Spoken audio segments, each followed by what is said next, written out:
Praise the lord. ఈ దినం దేవుని వాగ్దానం లూకా సువార్త 18:19.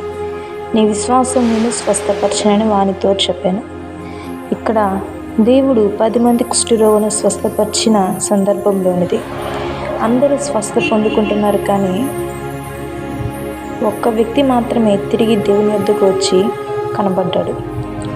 ప్రస్తుతం ఈ రోజుల్లో కూడా అనేకులు ఆ 9 మంది వల్లే దేవుని మందిరానికి వస్తూ దేవుడిచ్చే స్వస్థత కోసం, దేవుడిచ్చే ఆశీర్వాదాల కోసమే వస్తున్నారు. కానీ ఎవ్వరూ తిరిగి కృతజ్ఞతతో తిరిగి దేవుని సన్నిధికి రావడం లేదు.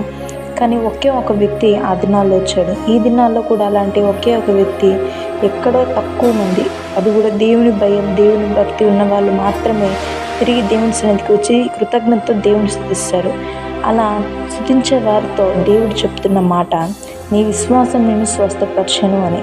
ఈ దినం మీకు ఏ కష్టం, ఏ బాధ, ఏ దుఃఖం, ఏ వేదన, అది ఏ సమస్య అయినా ఉండవచ్చు, కానీ నువ్వు దేవుని యందు విశ్వాసం కలిగి ఉంటే, దేవునికి కృతజ్ఞత పూర్వకంగా దేవుడి పట్ల నువ్వు ఉంటే, నీ విశ్వాసం ద్వారా ఆ సమస్యలని లయమైపోతాయి. నువ్వు పెట్టే విశ్వాసం ద్వారా ప్రతి ఒక్క రోగం, ప్రతి ఒక్క శాపం అనే కాడి, ప్రతి ఒక్కటి నీ విశ్వాసం ద్వారా అన్నీ లయమైపోతాయని దేవుడి దినం అంతా మాట్లాడుతున్నాడు.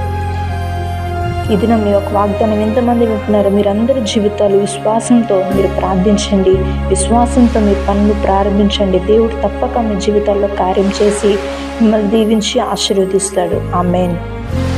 తండ్రి యేసయ్యా, ఎంతమంది బిడ్డలు ఈ దినం వాగ్దానం విన్నారో అందరి జీవితాల్లో మీ కార్యాన్ని జరిగించండి. వాళ్ళ కుటుంబాలను, చేతి పనులను దీవించి ఆశీర్వదించమని ప్రార్థిస్తూ యేసు నామంలో అడుగుచున్నాము తండ్రి. ఆమేన్.